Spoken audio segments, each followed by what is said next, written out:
Hey guys, how's it hanging? Welcome to part 3 in the video where we take a closer look at the Magic Leap and the concepts explored.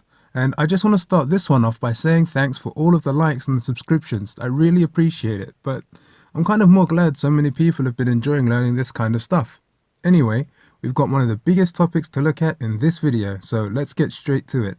In this episode, we're going to be looking at area and positional tracking. That's basically the technology that gives a system like the Magic Leap an idea of where the user is and what direction they're moving in. It can be a powerful tool, helping to break down the barriers between the user and the virtual world. It lets them move around and interact with the digital content being displayed around them. Now, we should start by saying, not all AR displays have this ability. In some of the more simple classes, the system doesn't take in any information about the environment around the user before deciding how best to display the image, and that means that any content that is displayed is projected in a very simple and flat way, usually like a ghostly overlay fixed somewhere in the user's field of view. So what ends up happening is, no matter what direction you look in, the graphics stay stuck pretty much in the same spot, kind of like a bug on a windshield.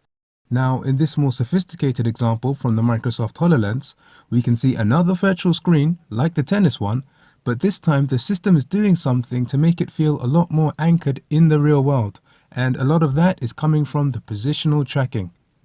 The proper term for this stuff is 6 degrees of freedom or 6-DoF tracking, but to boil it down, if you're wearing one of these tracking displays and you move your head right, left, up or down, or you move closer, away or lean around a virtual object or scene, your view of it should change accordingly.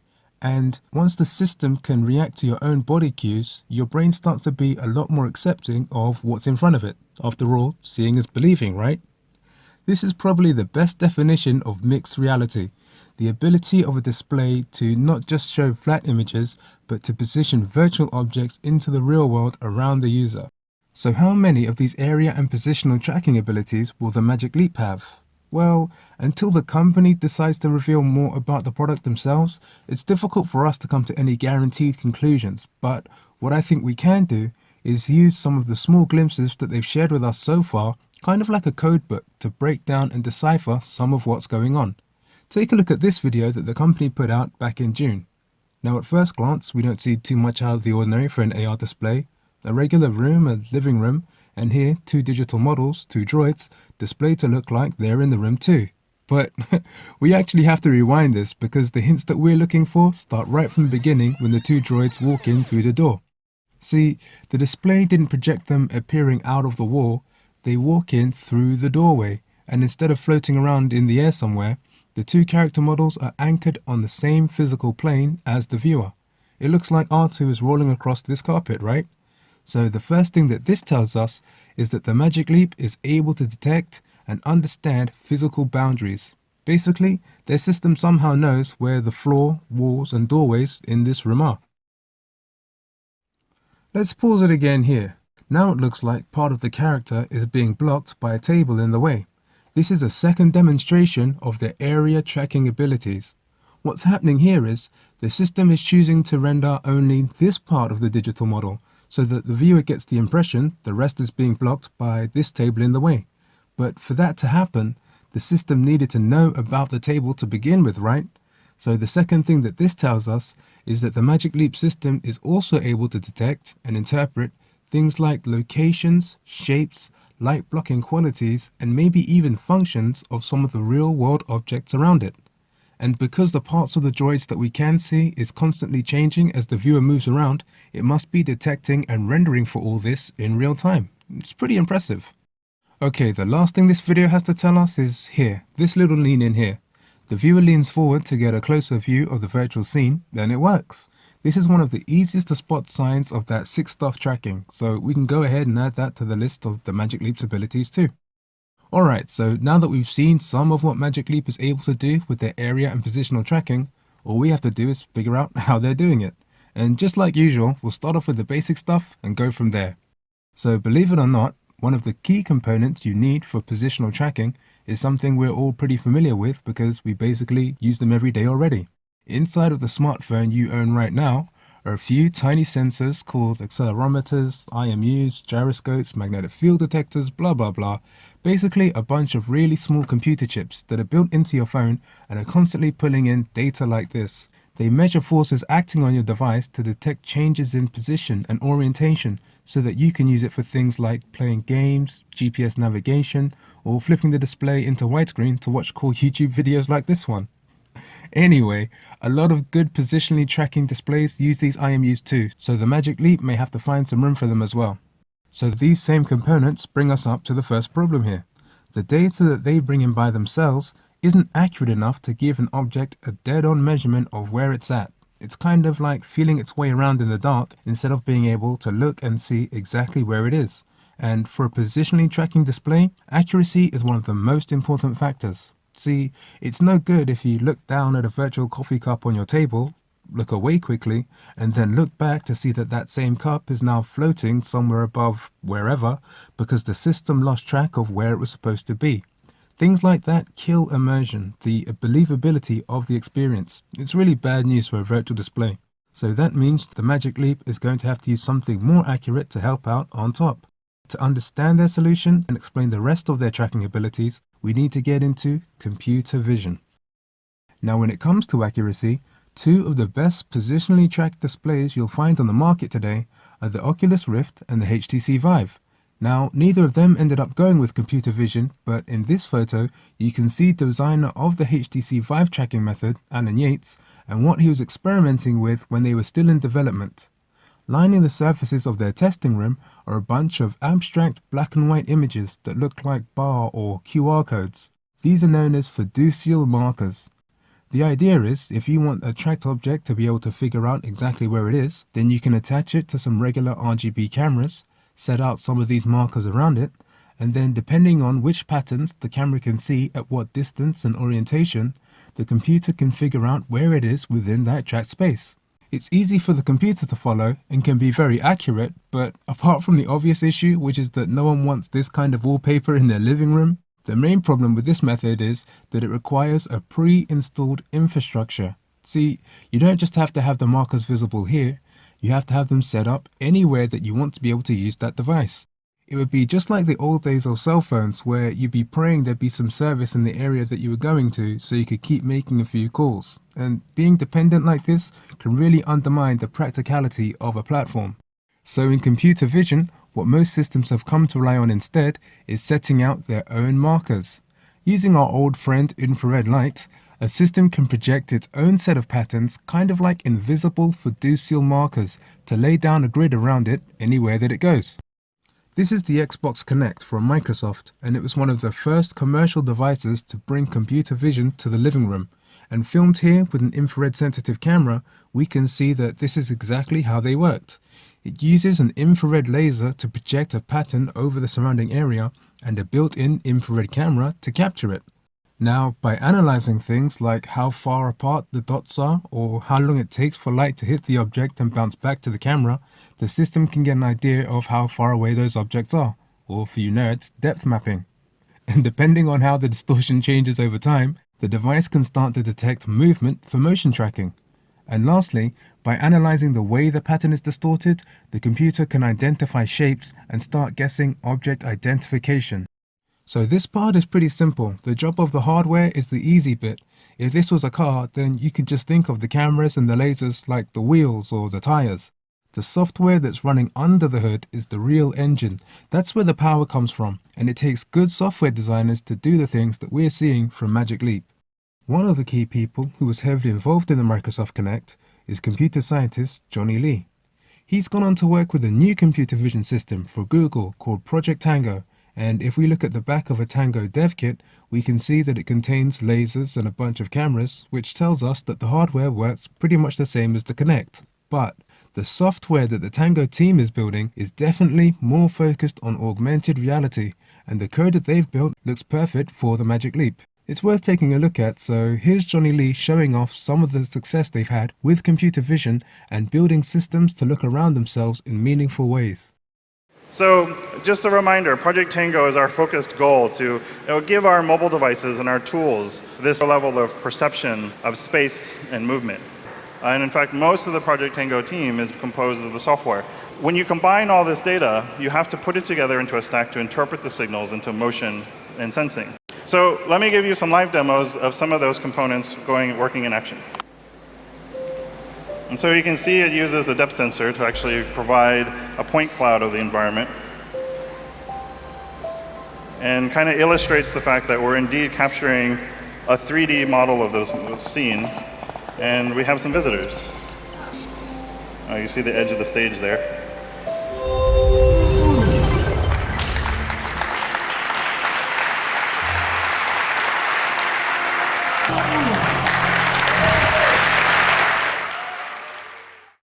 So comparing these videos to what we saw in the Star Wars one from Magic Leap, we see a lot of the same stuff going on. Complex mapping out of room geometry, 6-DoF tracking, the ability to position virtual objects in the real world. It seems like they've built exactly what Magic Leap is looking for, and although they're running this on a touchscreen, you can see that this tech would be much more at home in a pair of AR glasses. Okay, so this is where things get a bit weird. You would think that there would be some clues that this was what was being used in the Magic Leap 2. Seeing as we know that there's a pre-existing relationship between the two companies where Google is on record as being one of Magic Leap's biggest investors, I could have fully expected this to have been a part of the deal too, where this code was licensed out to them under agreement for them to use, but there doesn't seem to be any sign of this happening. For now, Google seems to be pushing Tango into Lenovo smartphones instead, for whatever reason. Maybe they're keeping it to use in one of their own upcoming displays. For now, we don't know. Now, thanks to a couple of eagle-eye Redditors on the Magic Leap sub, shout out to Malkmus1979 and Space City 1971, something that we do know is that Magic Leap has been experimenting with a similar computer vision kit, this one made by a young startup company called Occipital. This is one of their sensor kits here, and a closer look shows us it uses all the same components we know you need for computer vision. Now, besides the cameras and the lasers and so on, the software engine that Occipital has built, theirs called the Structure Bridge Engine, is doing a lot of the same area mapping and mixed reality functions that we've been looking for. So another good possible fit for Magic Leap. And what makes the Magic Leap Occipital relationship even more interesting is that one of the senior VPs at Magic Leap, Gary Bradsky, didn't just randomly bring in some Occipital kits for testing, he also serves on the Occipital board of directors. But this Bradsky character apparently no longer works at Magic Leap and currently seems to be involved in some kind of employee dispute with the company. So maybe they won't be using that after all. Here's one more possibility. One of the leaders of the team that built the Microsoft Kinect, T. Berliner, went off to create a computer vision company called PrimeSense, sold that one to Apple, and then went into retirement, but has recently come back out to work at Magic Leap, heading up some kind of development team. So basically, it seems like Magic Leap could have used Tango Tech, tried to use Occipital instead, fell out with a mutual employee, and had to find somebody else to build their own in-house system instead. I don't know, but either way, whether they're building their own engine from scratch or licensing it in from somebody else, all these things work pretty much the same, and at least now we can say that we understand that whole concept. Alright, so let's tie this whole thing together, and going by the messages I've been receiving since the last episode went out, I'm guessing that you guys will get a kick out of this bit. There are a few ways that Magic Leap could build their computer vision hardware into a pair of glasses, but we'll explore the best possible option. Here's the big AR headset currently on the market, the Microsoft HoloLens, and the parts that we're interested in, the computer vision kit, is here. Here's all the stuff that we've been getting to know this episode. You can see infrared lasers to project the marker pattern and an array of cameras set around the headset to capture the different types of data. Now, the Microsoft designers have positioned all this stuff around the eyes like you'd expect. But seeing all this kit and picking up where we left off in the last episode, you can't help but wonder if Magic Leap could use something similar to Dr. Wa's method for their area and positional tracking system too. For anybody that missed episode 2, we were looking at a situation where the lenses of the displays themselves could have been acting something like glass periscopes, using the small structures embedded within them to direct incoming light back down the fiber optics and project those captured images onto camera sensors waiting inside the Pocket PC. Something similar had been tested in the lab at Arizona University and seemed to work okay. Now, for computer vision, when one of the main things we want the computer to see is the same thing that we're seeing, what better vantage point could there be than to look out at the world through the same perspective as our own eyes? It sounds like a neat idea, right? Here's the good news. Even this idea of these further photonic functions isn't too far away from reality.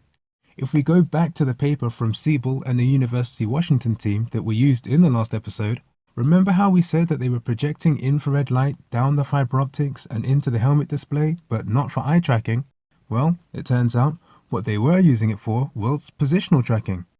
Placing the infrared lasers with the visible ones in the connected attachment, the idea was that you could use the structure of the helmet visor itself to steer the infrared light out of the front of the display and into the area around it. Similar to the eye illumination idea, but this time projecting out the other way. So doing the first job of the computer vision by laying out invisible markers. So in this paper, these guys have effectively tested something similar and it worked okay. Great. So now for the other half of the job, the computer vision capture. There's no working example for this, but as it's just Dr. Wah's method but flipped the other way around, having the image capture done by the lenses themselves doesn't seem too crazy either. Even though we'd be taking the camera sensors off of the headset and putting them on the pocket attachment, the medium that we're transporting is light, which travels at the speed of light. So having it go an extra few feet down the fiber optics won't make any real difference or delay there. So fantastic. Have all this going through an extra set of fiber optic channels, and that's it, the whole thing, job done. The lenses can take care of everything, and there's no extra components anywhere to be seen. Slam dunk, right? Well, maybe not. We're getting close to a potential issue here that's probably best described as the glass bandwidth problem. Look at it this way. Driving to work is only the most efficient way to get around if everybody else is taking the train. And using the train to get around only works best if some people are taking the car. Sometimes when you start trying to push everything through the same route, what starts out as a good alternative can end up bringing in its own problems. And if we apply that to what we're trying to do with the lenses and Dr. Wah's method, you can see a similar thing creeping in. See, you'd have to be able to shuttle a given ray of light to the display itself, to the eye illumination, to the eye image capture, to the computer vision marker, and to the computer vision capture, and all traveling from the right sources and landing on the right sensors through the lenses without interfering with one another. You'd also have to have some light rays passing from one side of the lenses to the other so you could also see where you're going. Even in Dr. Wah's talk, she made a point of saying that they carefully arranged the different light sources in what she was calling a magical pattern to make sure that the different signals didn't get scrambled along the way. It does feel like a potential issue here and will probably be one of the biggest tests of the embedded structures that you could find. Maybe it's something they're looking at, maybe not. But either way, whether they perform their computer vision with new technology or with the traditional methods, the only thing that it would really change is the exact look of the product. And at least now that we know the options, we'll understand what we're looking at when it finally comes out. Okay, so like I said, this whole topic is pretty huge, but that's pretty much everything covered. The only thing that we didn't look at is how Magic Leap plans to strengthen the computer vision system. See, even though we're looking at some impressive stuff, a lot of people will tell you that the science of computer vision is still very much in its early days. If you check out the rest of Johnny Lee's presentation, it's one of the main things that he speaks about. And this job that we're taking on of teaching a computer to look around the world and see things the same way that we do, still has a pretty long way to go. One of the new core ideas of getting computer vision to improve, though, is championed by computer scientist Professor Fei Li from the Stanford University. Their idea is that the best way to teach a computer to see and understand the world just like we do is to expose the system to larger and larger amounts of data. So just the same way as a child learns to spot and identify things through continuous experience, a computer or an algorithm could strengthen its own ability to recognize a wider number of items and objects through continuous exposure. See, it takes time for a system to recognize the different arrangement and angles of all these different things. And again, a lot of people who work in things like self-driving cars will tell you, some things only get learned through experience.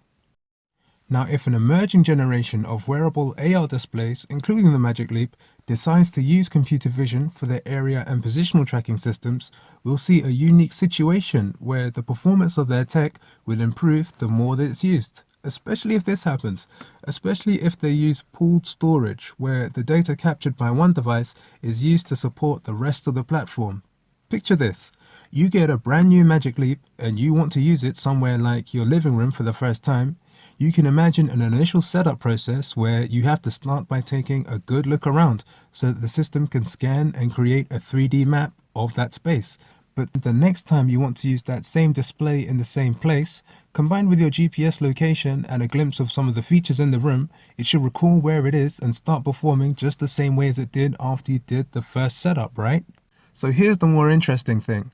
If somebody else wanted to use their Magic Leap for the first time in that room too, instead of them having to do the whole deep scan thing again, it may be able to just skip that step and just pull down the same area data that your system already captured. Maybe make some updates to the 3D model on the fly as it goes along, but that would just be for accuracy. It sounds weird, but this is pretty similar to how regular maps get made, right? I mean, somebody has to go to a new area and look around and take measurements and sightings, and then the rest of that information gets filtered down to everybody else to use. So maybe the first of you guys to get your hands on a display like the Magic Leap will be something like pioneers, going out and taking in plots and 3D scans of places that everybody else ends up relying on in the future. It's kind of cool. Whew. Alright guys, that definitely wraps it up for this episode. There's more than enough to chew on there for a while.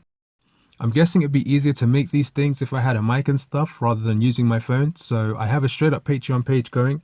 If you guys have been enjoying the video so far and you want to add some support, it's greatly appreciated.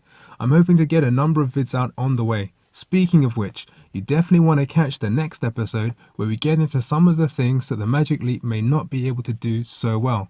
If there's anything that I missed in this one or something that you wanted to ask, drop a comment below or head over to the dedicated subreddit on Reddit. I'll leave a link in the description. Other than that, I'm out.